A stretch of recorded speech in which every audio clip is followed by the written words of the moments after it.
Good day. We're speaking to you from Michigan. Our mission today is to offer you an opportunity to utilize the skill and knowledge that we've accumulated over a period of years to properly employ tactical equipment and material in the field. Our mission is to demonstrate to you how to use the equipment as a normal infantry tactical formation would, with clothing, web gear, armament, and specialized equipment that you may need to tailor to your particular mission. The equipment that I'm wearing right now, for instance, appears to be a mix, and it is. I'm using the PASGAT armor as presently issued to the United States Army, the PASGAT helmet, which comes in 5 specific sizes, PASGAT body armor, which is threat level 2 armor, capable of protecting against most small arms and most fragmentation. I'm wearing a BDU, or Battle Dress Utility Uniform. In this case, the later pattern type Tiger Stripe, the Mark I, Mark II-A type combat boots issued from the 70s through the early 80s. Boots are essential. One of the things that should be considered as a combat boots are designed for a rugged and stressful environment. People are trying to kill you. We want to make sure that the equipment works. Everything that we're going to recommend has been tested. Our 23 to 25 layers of laminated Kevlar impressed at about 2,000 to 3,000 degrees. It is capable of withstanding 30 caliber rifle rounds directly. During the invasion of Grenada, where this helmet was first deployed, it was capable of deflecting 3 to 4 direct hits from the 30 caliber AK-47 rifle. It will protect against all types of fragmentation. It is, however, a plastic helmet. Its specific mission is to be used as a helmet. It doesn't have all of the other options that our old M1 steel pot had from both World War II and Korea. It is essential to understand that it is sized. It is in both extra small, small, medium, large, and extra large, and is very specific to the user. This is typical of helmets that were used by the Germans in World War II, and in fact, the design was copied because of the superior protection to the wearer in this area, offering more side cover to the ears and the back of the head, covering the brain. In addition, modification was made to the helmet, allowing for neck movement. And so there is a small dollop in the back of the helmet. Its mission is to allow for comfort. There are a few setbacks to the design. It does not have a rim that deflects water, and so has a tendency to run water or direct water down the back of the neck. Anybody who's been in the woods for a long period of time knows what that creates, discomfort. However, protection is the important issue, and has the capability to protect you quite well.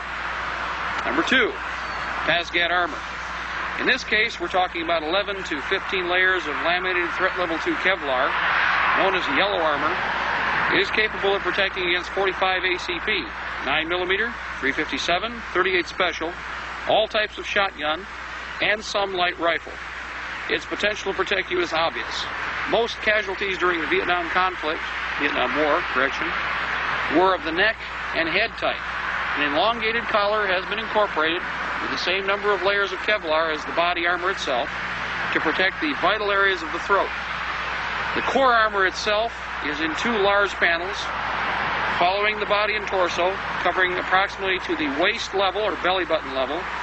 A second component, which is sometimes available but is rare, is a pair of what we used to call armored underpants. You won't see many people carrying them or wearing them, but if you find them, they're priceless. Average cost usually is $17 to $18 a unit. This Kevlar is very simple and straightforward to use. Velcro closures, and it's open and out. To reissue or to recontrol it, it's that simple. Seal very quickly. The upper shoulder pads offer protection when the individual is in the prone position. This is obvious because this becomes a weak point and is exposed to small arms fire. Remember, in many cases, the soldier is dug in or in an armored personnel carrier. It needs to be protected more heavily from the chest up. Beyond this point, BDU uniform. Very important to understand, the standard BDU uniform has 4 upper pockets. The lower part of the uniform has 6. Contrary to military policy, any of you out there should be expected to use those pockets. They were put there for a reason.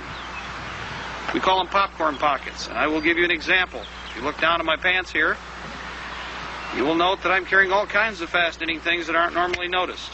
There's plenty of room for socks, small equipment, pieces, parts, components, and assemblies. Whatever you think you need can be carried here. Normally these are in a 50-50 polyester cotton blend. Come in a variety of camouflage patterns, which are displayed behind me. In addition to that, we also have ripstop material, which is ideal for extreme summer climates or tropical environments. This material breathes more efficiently and dries very quickly. The boots themselves are a full protection combat boot, usually in black leather, available through surplus entities of a variety of different types. This particular model was standard from the Vietnam War through to the early part of the 80s. Another boot with speed lace has replaced it.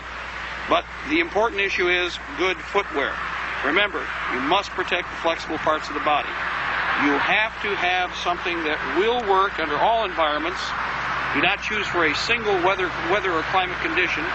Example, in most parts of the northern part of the United States, we are in a temperate environment, going from cold to hot, hot to cold, and back again. Overboots are recommended with these. A rubber overboot, something on the line of what your grandmother used to give you or mom used to give you when you left for school. This will protect you from most of the damage that normally takes place with leather under normal wear and tear. You may only have the boots that you're wearing. Protect them well, take care of them, they take care of you. If a man's feet go, he follows right behind. Beyond this, there are a variety of pieces of equipment that are essential, but you'll notice something that I've done here. A man's rifle is why he's in the field. If you lose your rifle, you are a useless soldier. You are now a hindrance, not a helpful asset. Because of that, you should instill in all of your participants, individuals or members, that the weapon is never to leave their side, never to leave their hands.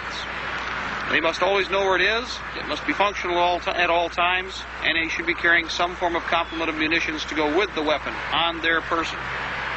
Personal arms could also be issued, such as handguns, defense shotguns, etc., but they all serve the same mission, to create an individual combatant in the field.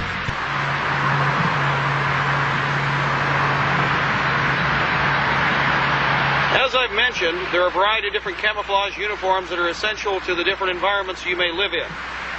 There are several examples laying here that we'd like to note that are readily available through different types of surplus markets.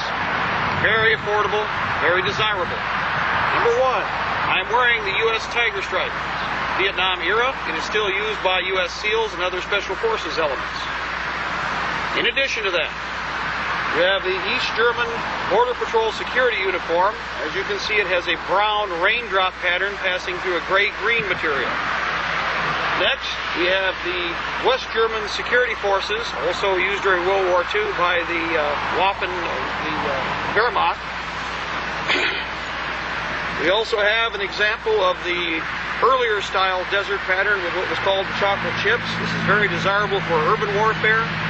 It also works exceptionally well during the North American brownout periods. U.S. Standard Woodland Camouflage. This material is available virtually everywhere in the country. It is still a desirable uniform and has become more and more cost-effective and affordable as the years have gone by. This particular pattern is Portuguese and also the Cuban AN2 uniform. As you can see by the surroundings, in this particular environment, this uniform is very desirable. It is made in a cotton blend, unfortunately, and normally comes in small sizes. Last, we have another variant on the woodland camouflage, located here. This is a U.S. poncho liner that is normally issued to Special Forces units and some Marine Corps detachments. Camouflage is essential. In the present battlefield of the 1990s, material and equipment must be protected from conflagration. Because of this, we have to take advantage of virtually every defensive feature that we could conceivably think of. Camouflage affords us a very simple and basic option. Additional features to most of the new uniforms that we're experiencing now include infrared reduction or infrared protection material. Its purpose is to eliminate the possibility of electronic warfare equipment detecting the individuals even in concealed positions. But the important issue is this, the eye. The average civilian and the average soldier is conditioned to patterns. In many cases, with most militia units or irregular formations that are in the field, a disruption or a change in pattern is very important. Standardization may actually get you killed.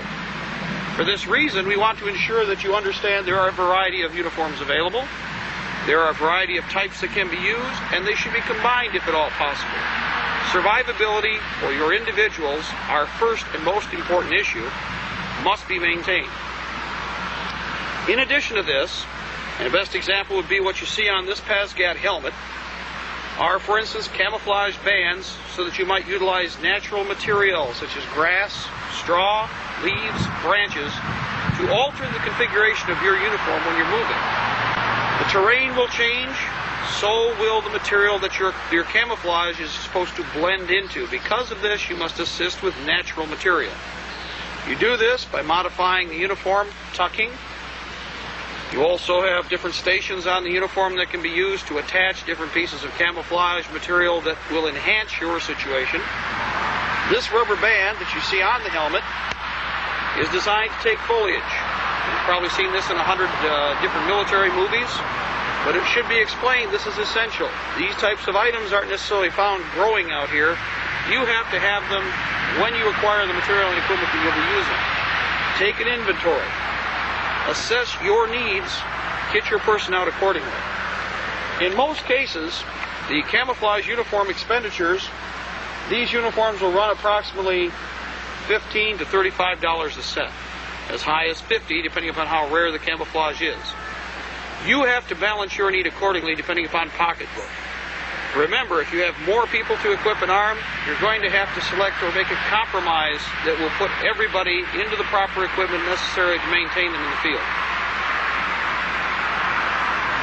We have virtually every and any type of climatic environment that you could imagine in the North American continent. Some people will be seeing this training tape will be in the desert. There'll obviously be a need for browns, tans, etc. As we live in the northern part of the United States, we experience both the green out that you see in the background, brown, santan environments with the summer or high summer period, high colors, which would of course allow you to incorporate some of the lighter colors and greens that you see here, and then we move into a fall and then winter period. Because of that, it is a good idea to select a variety of different camouflages for your own personal use, not standardizing on one uniform. An example of this need would be the Yugoslavian conflict that presently exists right now. In watching much of the news footage, you'll note that there's a variety of different uniforms that are being fielded. Part of this is because of the obvious fact that they do not have the resources to buy frontline equipment. Part of it also is dictated by the battlefield, survivability. What works, what doesn't. We have to concern ourselves with practical application. You have no bureaucracy behind you. Your own supply and support is out of this wallet, your pocketbook. Concern yourselves with efficiency. Take advantage of resources. One of the essential items that has to be considered is the fighting load. Fighting load is the infantryman's home away from home. It's carrying all of the essential gear that is necessary to keep him functional in the field. Roughly 3 days' worth of material and equipment is stored on the combat harness. In this particular configuration that I'm wearing now, this is the M1956 Field Combat Harness. Originally issued in 1956 for the U.S. Army, it's made out of cotton and canvas and is much quieter than many of the new items that are manufactured. We have taken a combination of equipment to make what is a usable fighting load for an individual. Pouches are from the M16 series rifle and material support equipment from the Alice load. Individual first aid kits and items are brought from the M1956 gear. World War II magazine pouch for the 45 ACP, in this case being used for a 9mm pistol. Again, an M16 utility mag pouch. The essential butt pack, which is a 3-day pack designed to carry 3 days of both food and munitions to support an individual in the field. It's carrying, in this case, a shelter half, circa 1954 through 56, made for the Army, both a fall and green out pattern camouflage. 2 canteens are carried per person, and we're also carrying the U.S. entrenching tool. It is important to also carry personal firearm. In this case, the tan shoulder holster would probably be opted for something a little darker, or it would be camouflaged or darkened in different parts and components so it's less obvious. The fighting load must be tailored and sized to the individual. It must be also considered, other considerations are age, body weight, and the specific mission of the person in the field at the time. Needless to say, if this person or the individual you're tailoring the gear for would be a medical tech or a radio communications person, his material or equipment would be adjusted or changed accordingly. Priority depends also on whether or not you are talking about garrison personnel or combat personnel. In the situation in Texas with the now infamous and famous Waco situation, we would consider those troops to be garrison. They were not combat or fighting personnel. They were not prepared to fight a protracted war in the field. Normal militia or National Guard are outfitted as you see here. So they have a standard weapon issued from the U.S. Army, not from the state. They are kitted out for an extended period of time, utilizing both the fighting load and a house, or what we call a home load, house pack. That's a normal backpack kitted out for an extended period of time, carrying all of the other essential items. It should be understood that, again, your combat load must be tailored to the needs of the rifle. If the rifle requires stripper clips, the mag pouches must be accessible to the individual. If the weapon requires magazines, then you would normally have to tailor your magazine pouches accordingly. If the individual is carrying a belt-fed weapon, then he should be carrying the appropriate types of pouches to deal with the types of ammunition that he's carrying, and will normally have an assistant gunner. The average militiaman will be carrying an individual firearm such as the type I'm holding here, the SKS rifle, carbine.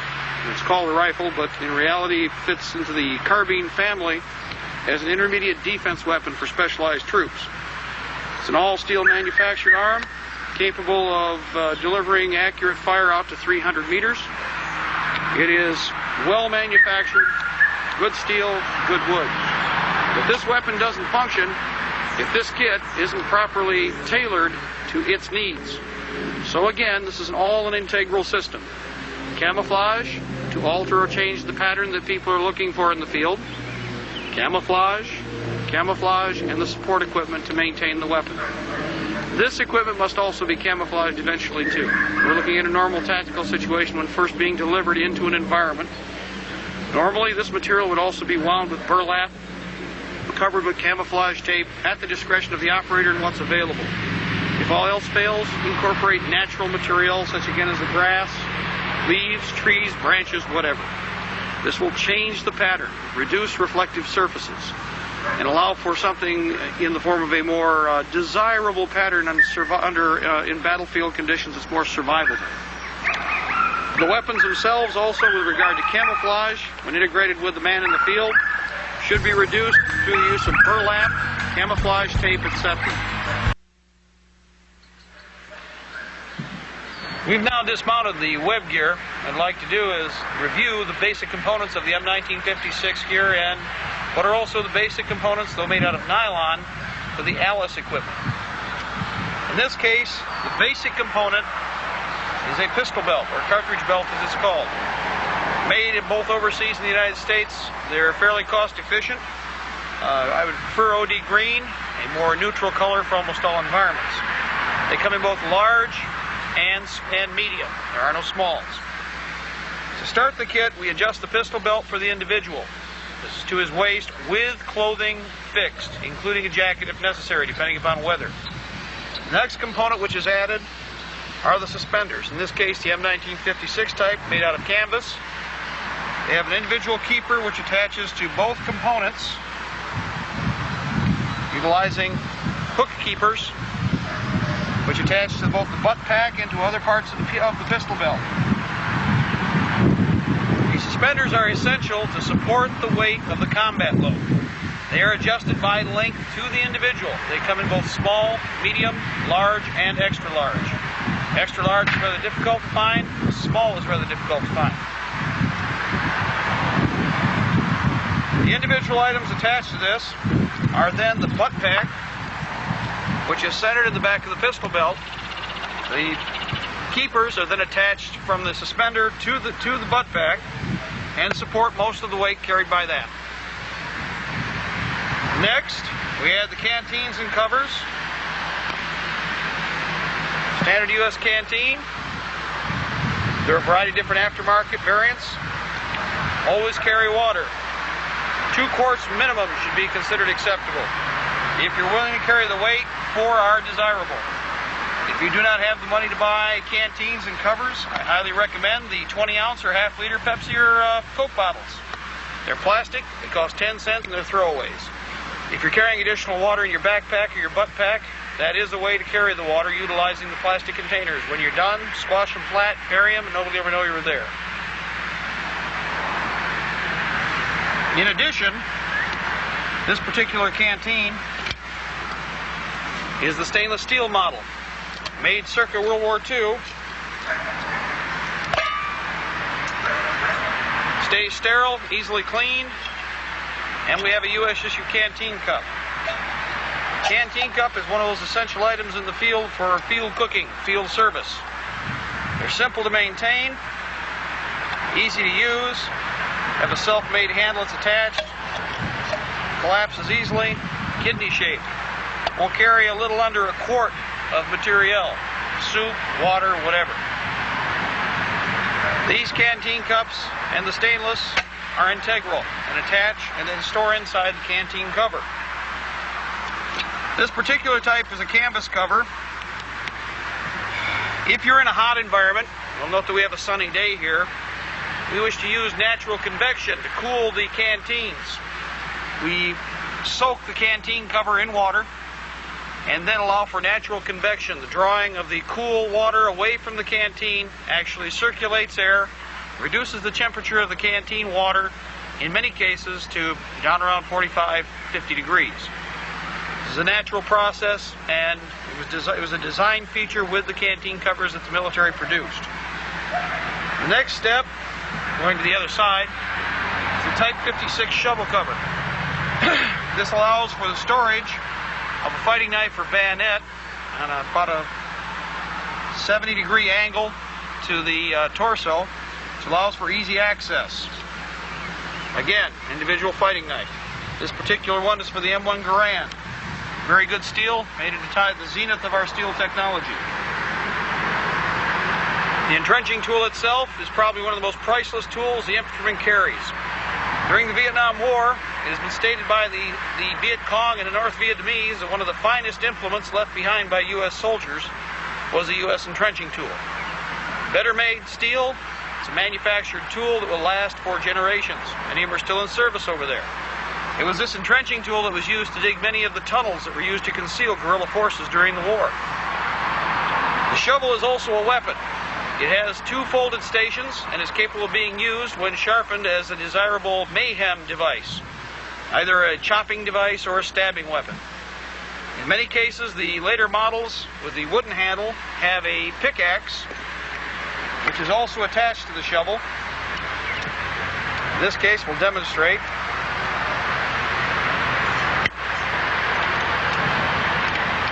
Which allows the shovel to be used both for digging in hard and soft surfaces.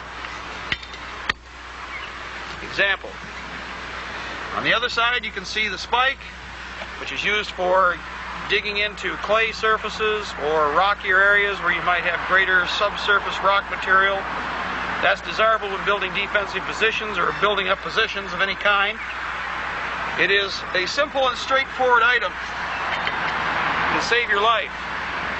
It's a replacement for the tomahawk of the Revolutionary soldiers in the War of 1812.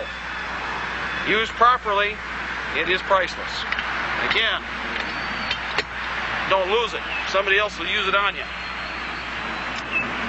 Going from the shovel and shovel covers, we then move forward to the magazine pouches. In this case, these are the magazine pouch that was originally used with the 20-round magazines for the M16 rifle.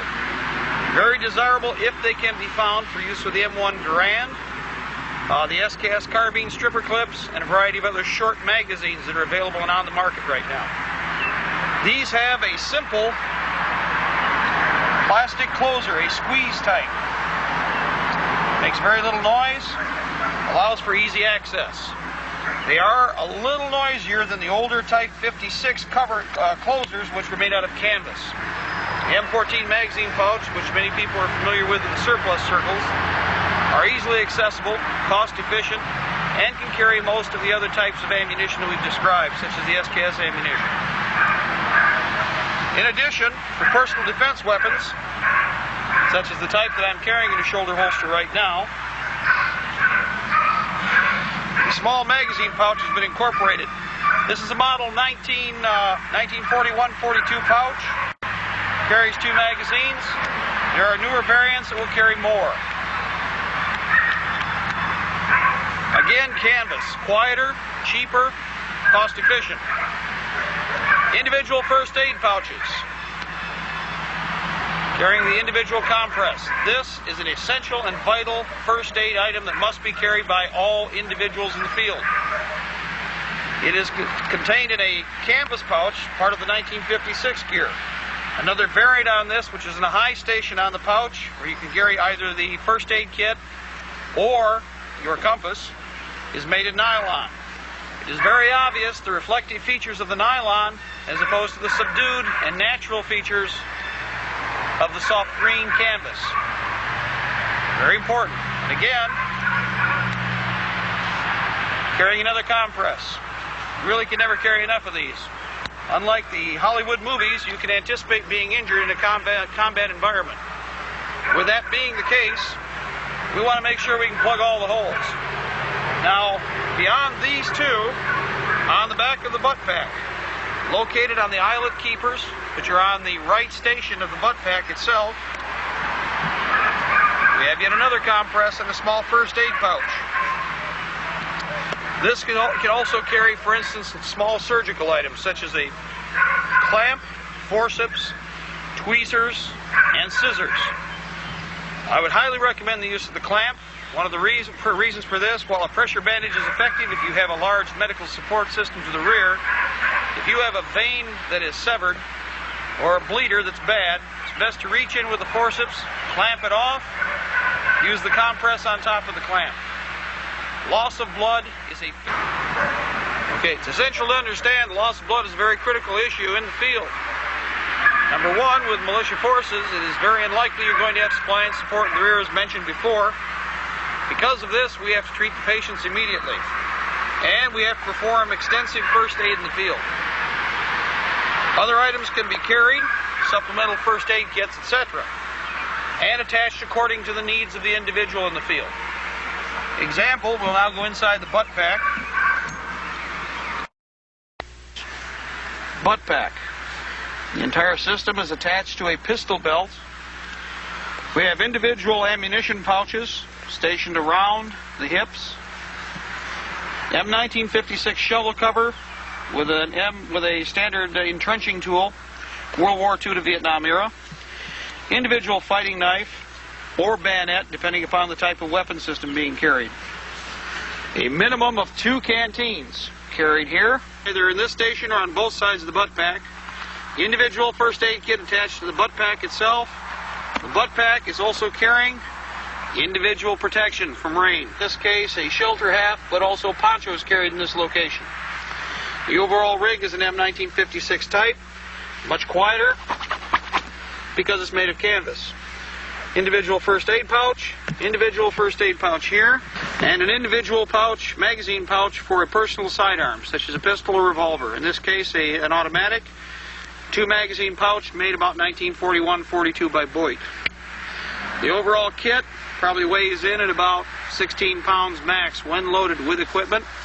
May weigh as much as 25 pounds. Butt pack was originally designed with the 56 gear as an answer to a need for a device to carry more equipment in the field, keep it lower to the ground to improve the center of gravity for the infantryman in a fighting situation.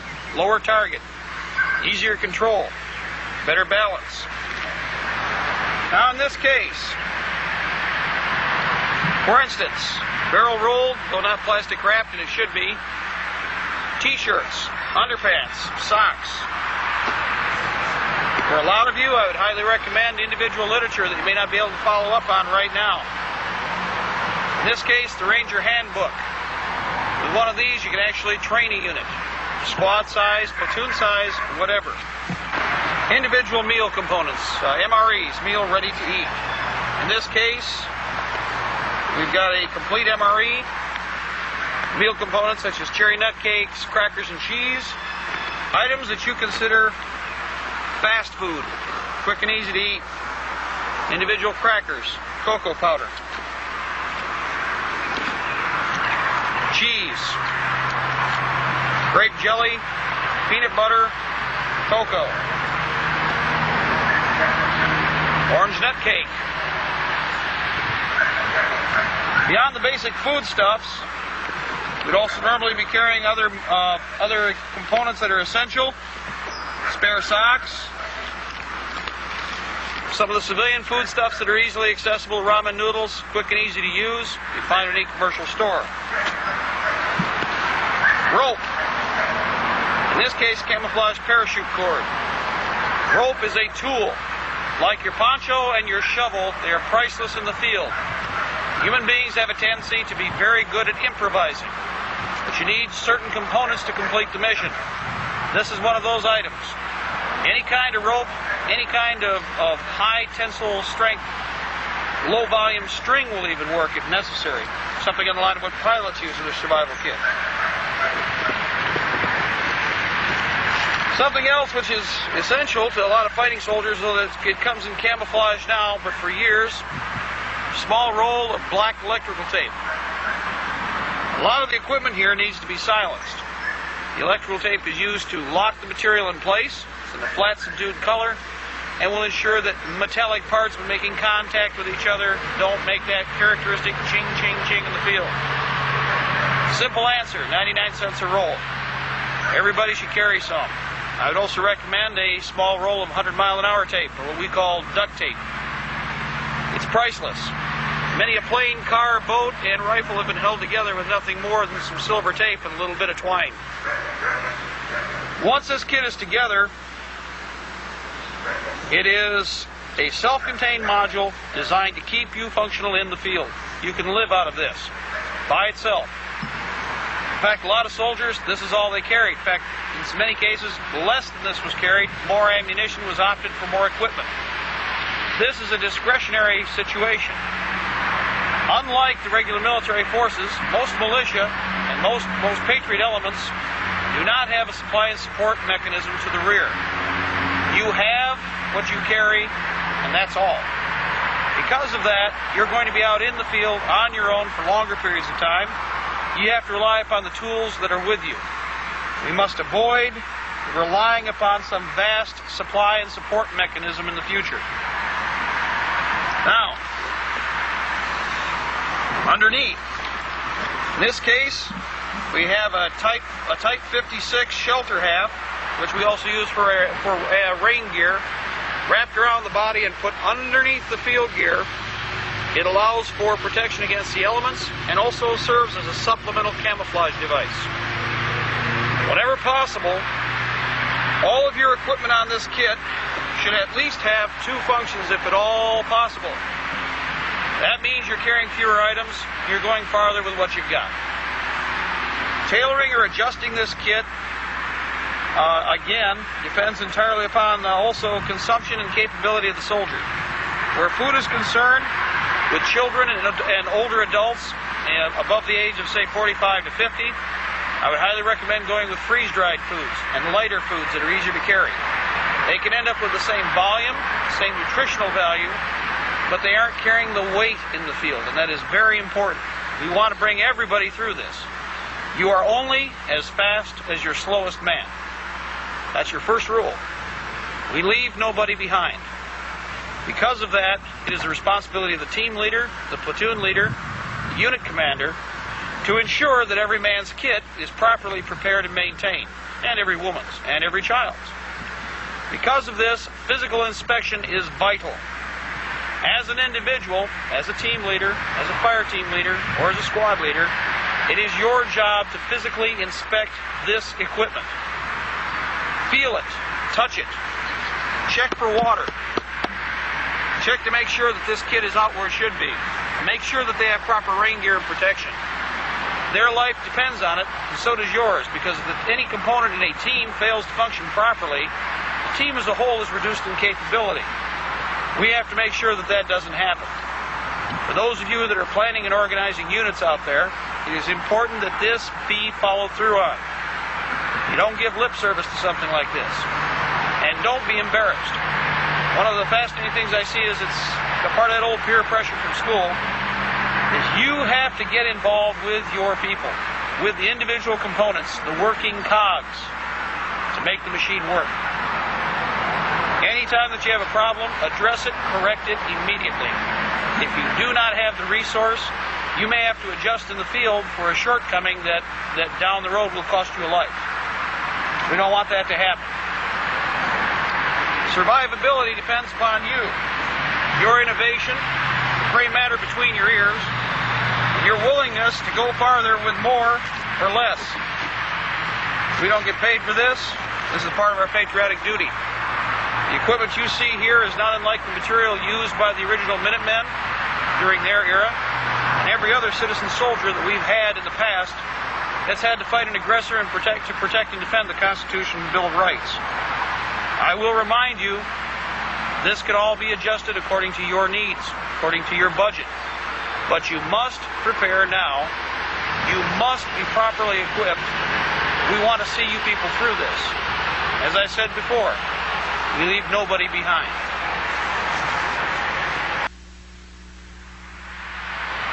The next phase that we're going to cover are garrison operations utilizing web gear and security equipment. In this case, we're utilizing the M1, M2 carbine series rifle, 30-round detachable magazine. It is a light weapon by many services considered to be obsolescent or obsolete. In this case, the individual that is part of a garrison has a far different mission from conventional infantry. They're either in that position because of medical needs and or rest and recuperation requirements for elements put to the rear. Because of that, there is a restructuring or re-emphasis on what the individual is doing with his combat harness. The combat infantryman is in a forward battle area constantly, in many cases under a rustic environment or rustic conditions. The garrison soldier's mission, though, is different. He is responding violently and aggressively to a threat to his area of operation. Because of this, his entire web harness is restructured for assault. Volume fire to attack and oppress an existing threat. He may be the only response to initially. The M1 carbine is a desirable weapon for this mission and for rear area troops. Number one, it has good volume fire. Utilizing the M1941 magazine pouch attached to a wooden stock in this manner, wrapping around the stock. Two 15-round magazines are carried at the buttstock near the cheek well of the rifle. A 30-round magazine, Korean era and later, is kept in the weapon at all times. Even if you come out of the shower buck naked and you grab the weapon, you have 60 rounds of ammunition available. That's very desirable. It will get you out of something, or at least will create a diversion to keep people busy while other people respond. And you become a viable part of the fighting team temporarily. In addition to that, the web gear itself, this is the emphasis, is based on volume fire and replacement magazines. The front pouches are carrying two 15-round magazines each. We have a medical pouch, as you saw in the earlier kit. There are 5 30-round stick mags in each pouch, carried on both sides. You're talking 150 rounds per side, plus supplemental ammunition. Pocket ammunition, remember those big popcorn pockets, that's what they're for in the uniforms. And in addition, additional magazines are carried in pouches in the small of the back. This kit is designed as an assault kit. In garrison, you may be in any one of a number of locations, but again, as a fighting soldier, your mission at different times will be to perform perimeter or area security. This weapon and this kit are tailored for that need. It may vary depending upon the type of weapon. You could be using the Seminoff rifle, the SKS, you could be using the AK-47, the M14, the M1 rifle, AR-15, or a variety of other weapons. But the mission concept doesn't change. Remember, you have to respond violently and quickly to defend your area of operation. The aggressor in many cases would probably be a special warfare type unit or a unit that has exploited a defensive failure on the part of your forces. If all else fails, you are the last line of defense to protect those that you're concerned for. Also, your auxiliary or ancillary personnel, this includes dependents, medical personnel, supply and support personnel, aircraft attendants, you name it. As long as rigor mortis hasn't set in, they may have to become part of your response team. In many cases, they are not your first line personnel. They may have physical restrictions, and for that reason, you tailor their rig to be much lighter and to emphasize defense. The mission behind this will be noted. Individual magazines, in this case a 15-round mag, are easily replaced. It's that simple. They must be easily accessible. Another point, spare magazines, as I said, can be carried in the pockets, upper pockets, and high stations. I will remind you, you never have enough ammunition, you never have enough weapons. Again, I am also carrying a personal firearm. A soldier is useless without his weapon. If at all possible, you will carry both weapons at the same time. There are many arguments, both pro and con, to this practice, but there's a basic rule. You can't share a firearm. In a garrison situation, you may be one of the few people armed in the initial contact. There may be other individuals that are within near reach that a personal weapon can be handed to. You now have two firearms engaging the target. This allows for more efficient response, the capability to perhaps dampen or destroy the potential of an aggressor to perform an offensive action or continue an offensive action. Maybe the difference between life and death. The M1 is conducive to a rear area operative because of its lightweight, ease of maintenance, and potential use. It's that simple, and it's loaded. Point it towards the enemy and put some bullets downrange. The SKS has a similar mission when need be. It was originally designed for the Russian Army as an auxiliary rifle for use by the artillery, armor units, medical support, etc. It became a main battle rifle for the Communist Chinese because of shortcomings on the part of their manufacturing capabilities, and it was tested in battle. You'll note that I'm not necessarily wearing my body armor, but I am wearing my helmet. I can't replace most of the parts that are between my ears here if I get caught with a 30 round. For that reason, I want to make sure that I'm as well protected as I possibly can be while still not encumbering myself during my other activities inside a garrison or compound. Response teams will probably be selected to support you wherever you make contact with an aggressor. These support teams will be 5 to 10 men designated for that particular day or for a set period of time, whose mission will be to be on call to respond to a threat, but they must first know that the threat exists. It is your mission to make contact initially with the enemy, depending upon where you are within the garrison or the compound. Signal to supporting personnel that you have made contact, and then appropriate personnel are deployed against the threat. Remember, your weapon's your best friend. Keep it with you. Garrison forces normally in position, if they are not carrying the heavier combat harness or they've standardized on other weapons, may implement some of the foreign equipment that's available to us right now. This is an SKS chest pouch carrying approximately 200 rounds of ammunition in stripper clips. Looks a little complicated, but it's really not all that difficult. I'm going to mount it over the chest. Around behind me, I have tie straps.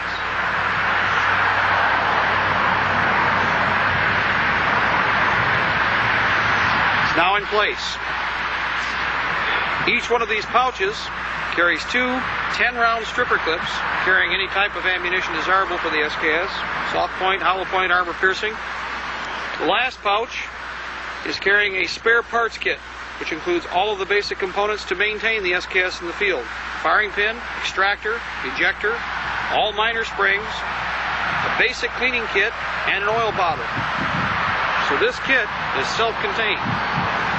Now, when carried with the Semyonov, with the SKS, The man can move comfortably inside the garrison or any site, or for that matter even as a light combat soldier, as an auxiliary, and he's carrying everything that he needs in the field for basic engagement.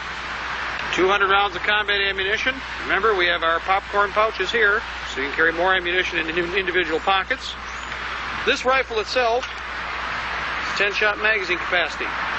The advantage, the way the rifle is set up, is that in opening one of these pouches, you extract an individual stripper clip, load the stripper clip,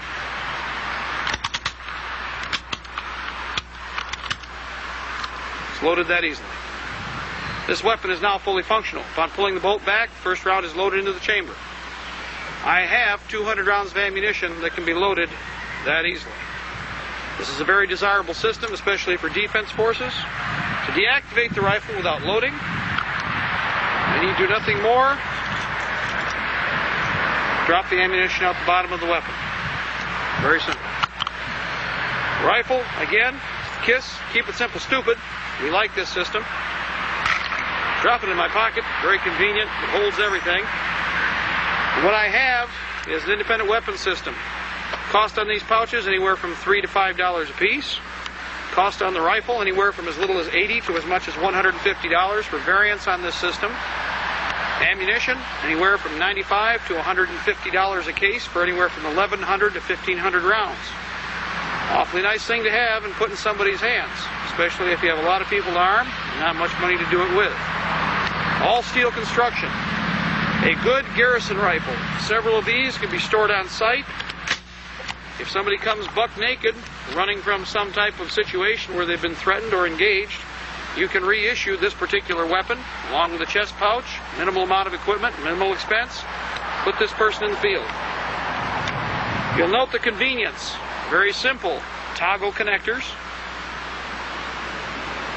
Some may have a simple tie string similar to the tie back that I have. It is canvas, very quiet, very comfortable. In addition, this can be worn under the standard web gear that is presently used that was demonstrated earlier, the Type 1956 and or the Alice rigs. This can be used as your primary web gear for ancillary or auxiliary personnel, along with a backpack or what we call the house load. Carry the rest of your equipment. KISS. Keep. Okay. What we have here is a basic rear area combatant, in some cases youth, or garrison soldiers. The individual is kitted out with the East German splinter pattern uniform, East German combat harness, utilizing the AK-47, Norwegian steel helmet with U.S. cover, elasticized camouflage band as you've seen before. In addition, we're supplementing with surplus combat boots from the EEC. Is utilizing the teardrop backpack commercially available. This kit is cost efficient, lightweight, capable of supporting the individual for an indefinite period of time in the field. He has reasonable armor protection. He's utilizing the camouflage available commercially. Can also camouflage and reduce the silhouette and symbols with the hands. On his right, below the elbow, is an AK-47 4-magazine mag pouch, coordinated in the same material as the uniform itself. The capabilities of this individual are comparable to any standard fighting soldier on the planet today. Cost efficient though. Total expenditure for this individual, approximately $45. Cost of the weapon varies depending upon your purse and expenditures available. He is capable of moving with the same efficiency and defending as effectively as any of his adult counterparts. And, of course, is gaining knowledge and experience as a militia member that eventually he will bring to full fruition once he comes of age. It is important to note that all of our family members and individuals should be kitted out appropriately and capable of taking our place should we fall. The militia is an integrated part of the population in general, not isolated elite forces, but the population as a whole. This is very important to remember. Modifications to the camouflage can enhance its potential. Again, foliage added to the sweatband. Camouflage can be tucked into, or foliage can be tucked into the harness and gear. Bands can be attached and tied to the uniform. The pack itself is camouflage. In most cases, you will find these commercial packs are offered in a variety of different types of camouflage. Whenever possible, take advantage, since it costs the same for green as it does for any type of pattern. Take a pattern. Again, you're disrupting the overall image and view. This particular pack is carrying individual medical gear in the back. Accessible inside the pouch are a poncho liner and poncho, another poncho separately set up for rain gear, 3 MREs, individual meal components for snacks and for food breaks on the march, 20-ounce bottle plastic, disposable, 10 cents a unit, and a variety of other food and individual and personal items that are needed to support the individual, including that all and ever essential toilet paper. One of the things everybody seems to forget is burdock gets rather dull after a while. Corn cobs are a little rough. When you can, supplement the equipment that you have in the pack with material that you can find from your home. You get down the end of that toilet paper in the bathroom, take the short rolls off, squash them flat, put them in a baggie, put them in this backpack. It'll make a world of difference 2 or 3 weeks into a field operation. Trust us. Again, cost efficient. The uniform is desirable for almost all seasons. The splinter pattern takes advantage of the small pattern camouflage. As we've seen in earlier footage, we have a variety of different camouflages to draw from. The cost in this uniform for this individual was a total of $8 new. That is very, very desirable when you consider that most people can't afford to outfit complete components because they do not have sufficient resources and materiel. The rifle, in this case an AK-47, is effective out to 300 yards, uses both 30-round magazines and 75 and 100-round drums, is capable of a cyclic rate semi-automatic of approximately 45 rounds per minute. We desire accuracy. Volume fire is only used in an emergency, and we prefer that you hit a target once rather than miss it 200 times and claim that you burned a lot of ammunition. How much can you carry? Additional equipment can be attached to the web gear, supplemental, such as medical support items, and in many cases your rear area and support personnel will normally be implemented for evacuation or security during evacuation operations, garrison duty, patrol and operations around garrisons, etc. One of the most important issues is body armor. In most cases, the units that are involved cannot afford to purchase it. Cost-effective items that can be implemented are used to supplement frontline equipment. Body armor is also accessible for the younger individuals and for the women, female population. This is very desirable. As again I have stated in the past, we take everybody into the future. We leave nobody behind. The next phase in consideration should be medical support items. As again, our concern is to bring a person out of the field intact. There are a variety of things that are needed to support an individual casualty, be this an automotive accident, firearms injuries, any kind of natural disaster that might take place. Several variations on this that are available. In this case, this is a platoon leader's first aid kit. One of the better supported and supplied items that we have found that's on the market. There are better that are commercially made that are professional. It is a volume device. This particular kit is carried as a shoulder bag, contains some simple first aid instructions, and a good combination. Everything from 4x4 bandages, individual compresses, gauze, forceps, band-aids, cold compress, you name it, it's here. One of the advantages and the desired effects is that you will have volume in the field. We're not treating with a band-aid. You may have to maintain a casualty for a long period of time. Long as in maybe 1 to 3 days before you can receive proper medical attention. Can you do so? Well, you can, but first you need the proper tools. Platoon leader's first aid can actually be carried by almost every individual if you can anticipate, for instance, an upcoming action. This particular device runs about $9.50 to $10 a unit. Is readily available in good numbers, and I would consider one of the first choices as an individual item within each fire team or squad. Individual support and protection includes such items as the medium compress, which is approximately 11 3/4 inches square by the time you're finished. This would cover undesired injuries such as shotgun wounds, lacerations from glass or fragmentation. Where several smaller bandages might be necessary, this covers an entire area. It should be carried by each individual, by the way, if at all possible. Of course, we also have the individual compress first aid dressing. These are both sterile. This one is carried in the individual station above, on the pistol belt, and also on the butt pack. It is used as a compress modifier. If you have a laceration, a cut, eye injury, whatever, and you have bleeding, you open the pack, apply the bandage, maintaining pressure, and then fix the bandage into place with wings, butterfly wings approximately 2 feet long, that tie over the wound. This is your first option with an injury. This is the next place to go if it's big enough that you don't think this is going to handle it. Highly recommended that at least 3 of these are carried per person. 2 is considered minimal. 1 per person, and of course the aidman carries anywhere from 10 to 12 of these in his individual first aid kit. Going to a more sophisticated kit, this is a tri-fold emergency pack. The first pouch is carrying an individual medium, several different types of compresses, triangular folds, etc. The center pouch is carrying individual medication, carries everything from cough lozenges to feminine protection devices. Now, that may sound funny, but if you don't have enough compresses that you can carry, we can be carefree.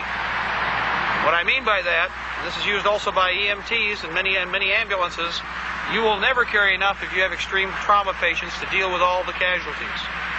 These are lightweight, they're small, they can be easily applied, and they can be stationed accordingly. Cheap, easy, and light, and they're thin. These supplement these.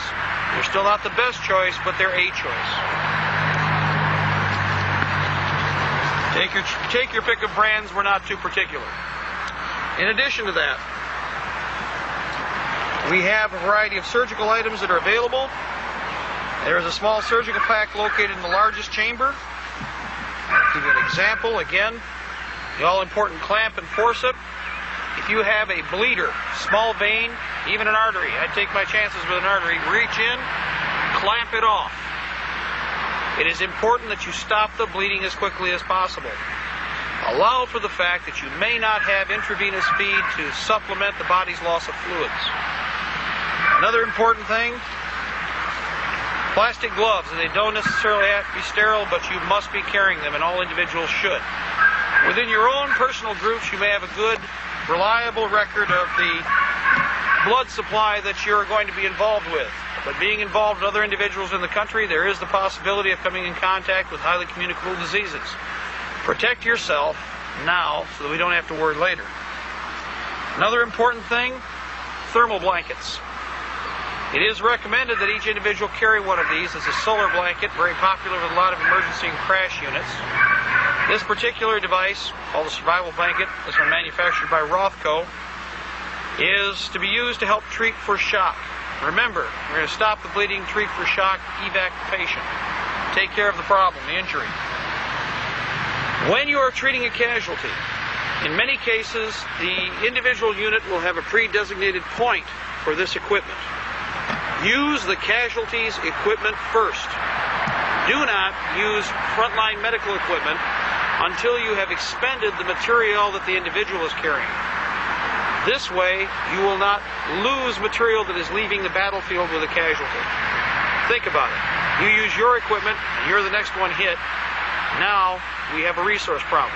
And we may not necessarily be able to treat the individual properly. Another simple device, in this case, gauze, sterile fields, and pads. 5 and dime stores, medical support facilities, pharmacies all carry them. You will need quantities, not a little, a lot. And as many as you can afford. Cheaper is better by volume. Another device, an item that is very important, very desirable, air splints. Cheap and easy. Fastest way. We've all been trained with Boy Scouts or Girl Scouts and with first aid how to fabricate splints. But an air splint's awfully cheap, saves a lot of misery, is fairly clean, and can be left in place for an extended period of time. Okay? Very desirable, costs anywhere from as little as $2 a unit to as high as $16 a unit for the Cadillac Severus splints. These are one of the primary items that should be in here. In addition to that, sounds strange, I would expect to see a cup of soup in here. Small eating items. I devise in ways that these are items that are used to, shall we say, induce the taking of fluids where it might not otherwise be possible. Also for medication support. Pain relievers. All types, any types, whatever you can afford. Medications such as generic Tylenol, aspirin, Tylenol 3 if it's accessible. Whatever types of painkillers you can access, that's a personal resource problem that can't necessarily be addressed by outside sources. You have to be innovative. This particular kit is a little more extensive, costs quite a bit more money, but there should be one in every squad at least, preferably two, one for each fire team. This individual kit folds up.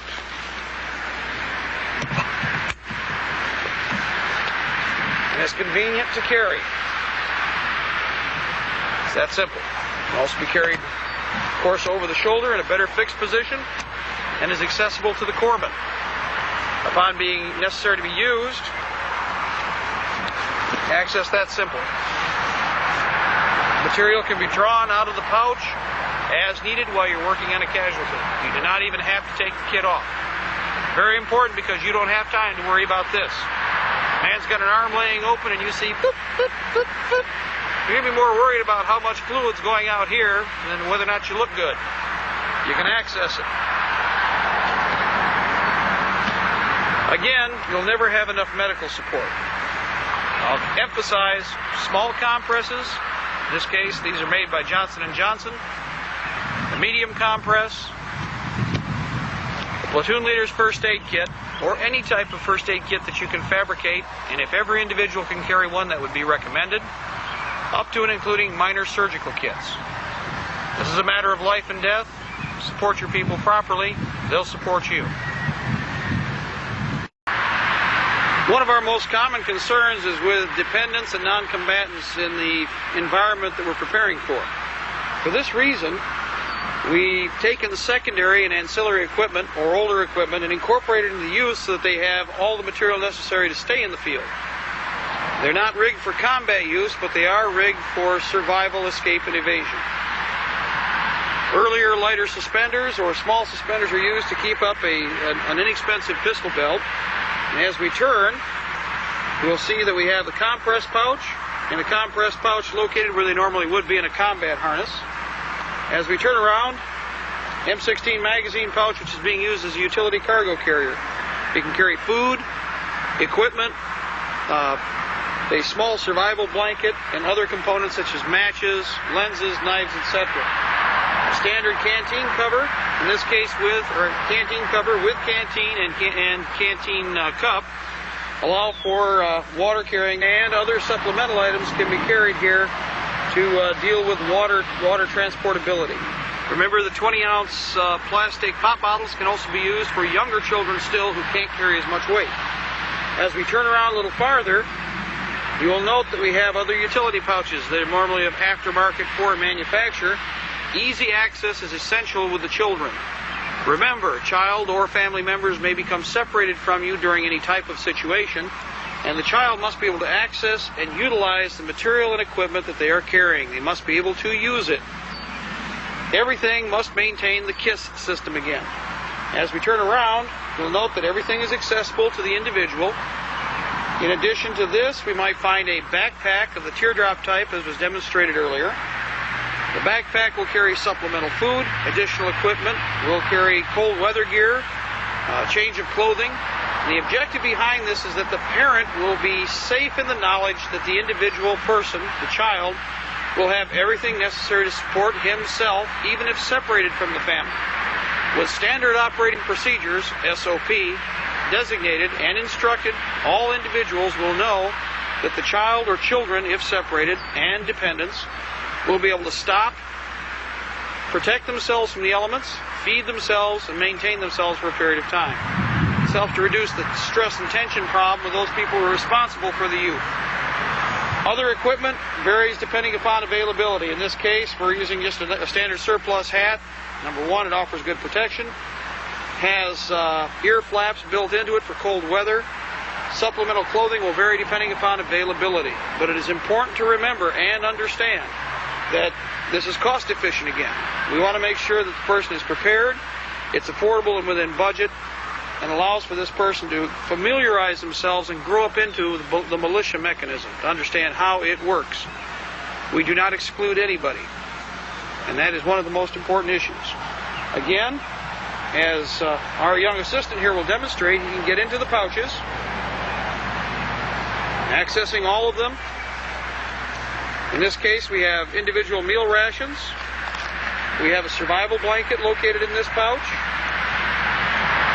Smaller external pouches may carry that all and ever important toilet paper, as we've mentioned many times before. Fire starters, matches, etc. also carried. Cocoa powder, and you'll see other individual items, varies depending upon the type of kit set up by the person. Remember again, exclude no one, prepare for the worst and we won't be disappointed. In this case, it also reduces the stress to the children, for they're as well prepared as you and I are and are capable of